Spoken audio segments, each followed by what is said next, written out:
My name is Gary Carburetor, and a few days ago I made a video questioning the moon landing, whether it was real or a hoax. Wait a second. I don't think I need to conceal my identity for this video. Okay. I've been a space enthusiast since I was a teenager, back in the 80s. And in the 90s, I first heard about the idea it was a hoax. With the 50th anniversary of the supposed moon landing, there are a lot of shows starting to show up on TV, and I saw one of those the other night. Looks like it's a series called The Truth Behind the Moon Landings. I first heard about the idea it was a hoax, and I've been undecided about it ever since. And I think I said in my last video that I don't think I'll ever figure out the truth. It would be just too hard to do. One can only speculate. But a couple days ago, it came to me while I was watching all of these shows that are on TV about it. And now I'm actually decided. So my video title there is not clickbait. Something hit me. And I realized how you can know. I think so. Well, maybe I have to actually go through this video first. And since this might be my last moon landing video, I want to cover everything I want to say. I want to go back to the beginning, to the 80s. Mid-80s, got interested in space and astronomy mostly. Started buying these magazines. Yep, you got to be a big nerd to do this. It's weird. I spent so much time about a telescope. After a couple of years, this issue pops up, July 1989, and just happened to be the 20th anniversary of Apollo 11. And back then, when I was 21, 20 years sounds like a long time. You know how that goes? Way back then, man. And I was 50, and 20 years doesn't seem long anymore, but it is when you're young. I just missed this by a few years. That would have been cool. And like most things, when I get into something, I really get into it. It's an article called Observe the Apollo Landing Sites. All 6 of them. A lot of people don't know there were 6. Check out that picture right there. And I read this and I did just that. Put my telescope, tried to get real deep in there, just let my imagination go. You can't really zoom in enough to see anything. All the stuff left behind, you know. But supposedly it's down there, up there.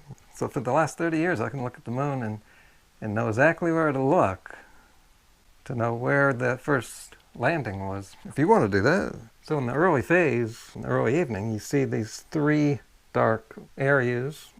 They look like lakes. The one in the middle is the one you want to look at. The landing site's up near the top there. So a few years later, I found this book somewhere. I don't even remember where I got it. Maybe a garage sale. This book is from 1969. They put this out just after the moon landing. New York Times Story of Man's Greatest Adventure.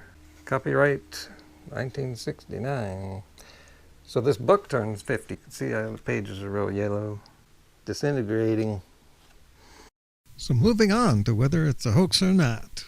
I read something really good, something I never heard of. It was on YouTube of all places, and I thought he made a good point, making a case for the landing being real.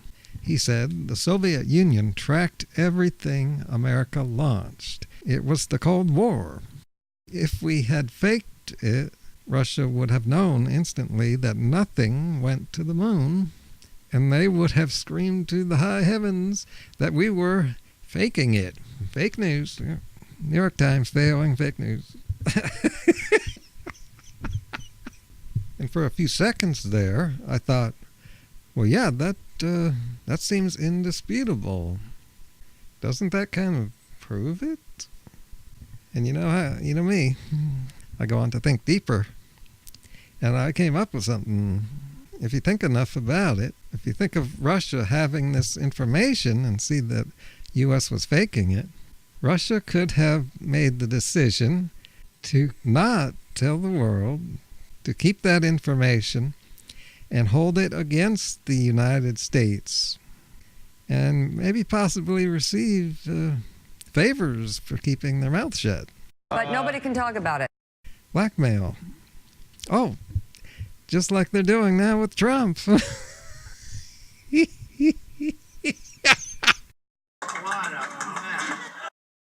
This makes like 5 videos in a row where I mention Trump and destroy his matrix. It's a disgrace that information would be let out. It's tempting to go and just tell everybody the truth about something. I know about that. But I also know that there's a lot of power in not telling, holding that information to yourself that nobody else knows. Keep this stuff on the down low. Don't want anyone hearing. Like, what's happening? Well, we don't want to go into the details. I'm not going to go into any details. So here's what I thought of that made me realize how we can know if it's true or not. Does anyone really believe that story? I was watching one of these shows. I was just taking in all this information, and I was thinking, if this was a hoax, it would be like a really long movie, like lasting 8 days with so many details. And I like reading about movies, all the details about them. And there's a thing that people talk about called plot holes. Let me show you some examples of plot holes. Let's look up a movie. How about science fiction? And how about Star Wars, which is known for some good science fiction? I'll pick the last one I saw, Rogue One, one of my favorite websites, the Internet Movie Database. Scroll down and find goofs. And this is always interesting. Here we've got a goof in continuity. That's when one scene, when the view changes cameras, you can sometimes see that it doesn't line up. And that shows you right there that it's a movie, not real life. Reaching for his breathing mask and knocks off the pipe connected to his suit. Cut to Odie, then back to Saw, and the pipe is back in place. Yeah.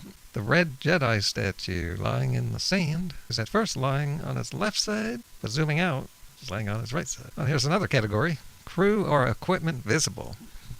Yep, that happens. Sometimes people don't notice. During Darth Vader's first scene on Mustafar, light from the window behind him is visible through the lower part of his ventilator, and it's also possible to see part of Spencer Wilding's head. Wow, I didn't see that. And then there's factual errors, incorrectly regarded. I'm surprised there wasn't much there. Maybe it's because in these modern times, and these movies are made so greatly, maybe they've learned techniques on how to avoid these mistakes. So now I'm looking at Wizard of Oz, a movie we've all seen many times, we're all familiar with. And I'm noticing there's a huge page of plot holes. Boom mic visible when Dorothy is in the farmyard by the pigs. When she's balancing on the fence, yeah, I know that scene. You can see a boom shadow pass over the scene. I never noticed that. Some things, just not very noticeable. During the song, If I Were King of the Forest, the lion asks, what makes the Sphinx the seventh wonder?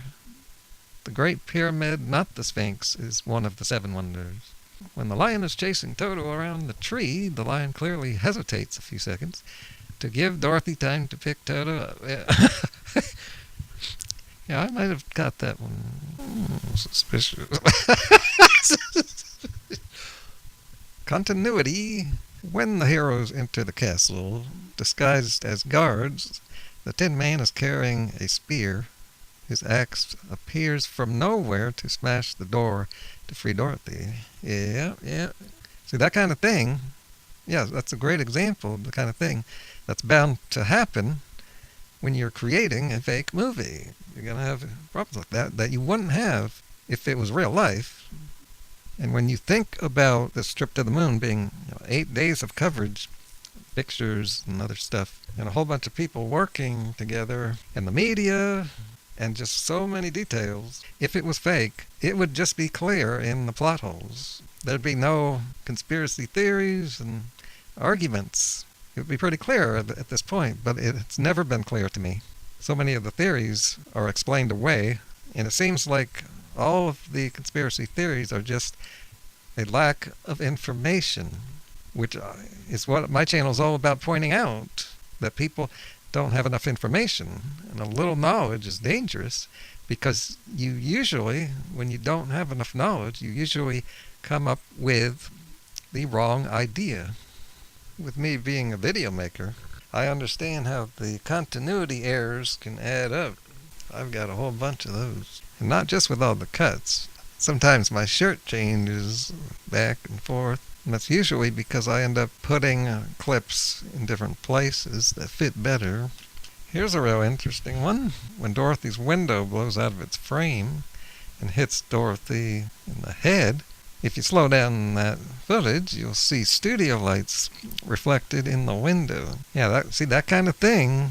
When you're making a movie, if you analyze the video, you will pick up some things like that show that it was a movie, not real. Studio lights are occasionally seen reflected in the shiny Emerald City floor. Factual errors. Tin doesn't rust. Yeah, see, at some point in all the moon footage, there's going to be something that would be clear if it was fake. It would be like suggesting that President Obama was a secret Muslim born in Kenya, or saying that Ted Cruz's dad killed John F. Kennedy. All I did is point out the fact that on the cover of the National Enquirer, there was a picture of him and crazy Lee Harvey Oswald. I'm not saying he did it, but I'm just saying it was all over the place. Was there a birth certificate? You tell me. You know, some people say that was not. I don't know. Nobody knows. Some people say. Exactly. Nobody knows. So did Donald Trump pay prostitutes? I don't know. Nobody knows. Everything splashes too. I've heard that. But a lot of people are talking. There is no proof any of this is true. What? But because it's Donald Trump, it feels like anything is possible. He walks in on girls getting changed. When Professor Marvel looks into the crystal ball, he mentions a weather vane. But Dorothy's house doesn't have a weather vane, at least in the shots we've seen. So to wrap this up, one could say there is no man behind the curtain. It's just the man in the moon.